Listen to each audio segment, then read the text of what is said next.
Hello viewers, welcome to my channel Soumi's ব্লগে জানাই তোমাদের সবাইকে অনেক ওয়েলকাম।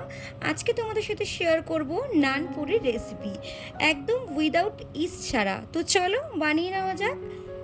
এখানে আমি 500 গ্রামের মতো ময়দা নিয়েছি, দিয়ে দেবো হচ্ছে স্বাদ মতো নুন, দিয়ে দেবো চিনি, আর দিয়ে দেবো হচ্ছে বেকিং সোডা, দিয়ে দেবো হাফ বাটির মতো টক দই। আমি আমার মতো আন্দাজ করে দিয়েছি, তোমরা কিন্তু মেপে দিও।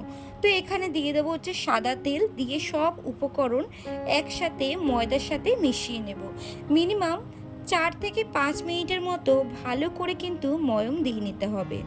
মাথায় রাখতে হবে ভালো করে সব উপকরণ মিশলে তারপরে কিন্তু গরম জল দিয়ে অল্প অল্প করে জল দিয়ে কিন্তু ময়দার ডোটা রেডি করতে হবে। এখানে কিন্তু দেখবে ময়মটা কিন্তু আমার হয়ে গেছে। যখন আমি দেখব মুঠো করলে যখন হয়ে যাবে তখন ভাববে এখানে কিন্তু ময়ম রেডি। এখানে আমার ভালো করে কিন্তু ময়মটা হয়ে গেছে।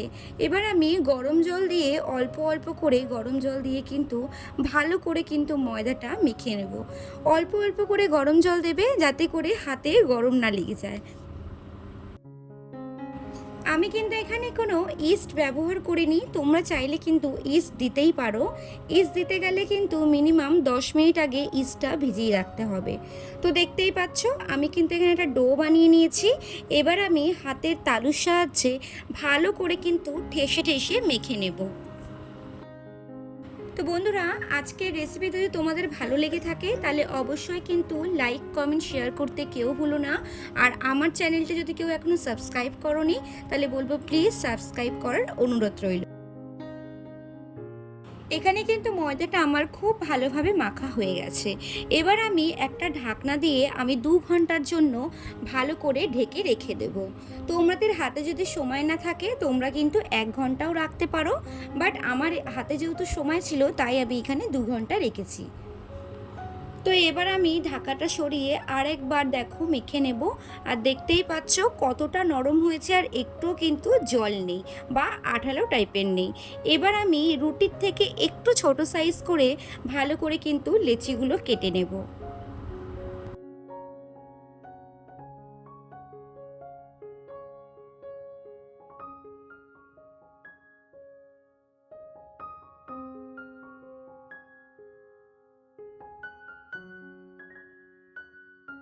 সব কটা লেচি কাটা হয়ে গেছে। এবার আমি বেলে নেব, ছোট ছোট করে খুব সুন্দর করে গোল করে বেলে নেব।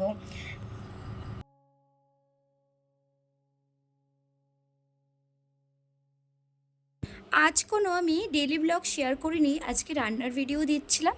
কারণ যেহেতু আজকে বাড়িতে সঞ্জম, মানে একবেলা ভাত একবেলা লুচি খেতে হবে। তো সেই যেহেতু কালকে যেহেতু নীলের উপোস, তোমরা কারা কারা নীলের ব্রত করছো অবশ্যই কিন্তু কমেন্টস করে জানিও। তো আবার কালকে থেকে ডেলি ব্লগ দেব। তো দেখো এখানে কড়া বসিয়ে দিয়েছি, তেলটাও গরম প্রায় হয়ে এসছে। তো এবার আমি এক এক করে নানপুরিগুলো ছেড়ে দেব।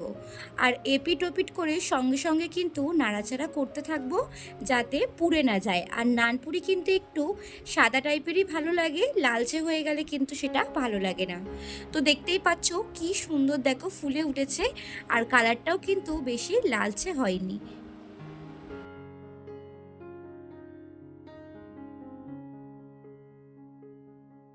আবারও কিন্তু আমি সেমভাবে পরের লুচিগুলো ভেজে নেব। আর দেখতেই পাচ্ছ খুব সুন্দর কিন্তু ফুলে উঠেছে। তো বন্ধুরা, আমার এই রেসিপিটি ফলো করে তোমরাও একবার প্লিজ বাড়িতে ট্রাই করে দেখো। অসম্ভব টেস্টি হয়, একদমই কিন্তু অনুষ্ঠান বাড়ির মতো নরম তুলতুলে হয়, যেহেতু এটা একদমই ঘরোয়া উপায়। তো বন্ধুরা, আমার কিন্তু এখানে প্রায় নানপুরি সবই ভাজা কমপ্লিট। আর দেখতেই পাচ্ছ কত সুন্দর হয়েছে, প্রত্যেক কটা নানপুরি কিন্তু ফুলেছে। তো এবার চলো আমরাও খেয়ে নিই। তো আজকের মতো ভিডিও এখানেই রাখলাম, আবার দেখা হবে কালকে কোনো নতুন ব্লগের সাথে। সবাই ভালো থেকো, সুস্থ থেকো। আর হ্যাঁ, কারা কারা কালকে নীলের ব্রত করছো অবশ্যই কিন্তু কমেন্টস করে জানিও। তো আজকের মতো এখানেই টাটা। ভালো লাগলে ভিডিওটি লাইক কমেন্ট শেয়ার করতে কেউ ভুলো না, আর সাবস্ক্রাইব করতে কিন্তু অবশ্যই ভুলো না।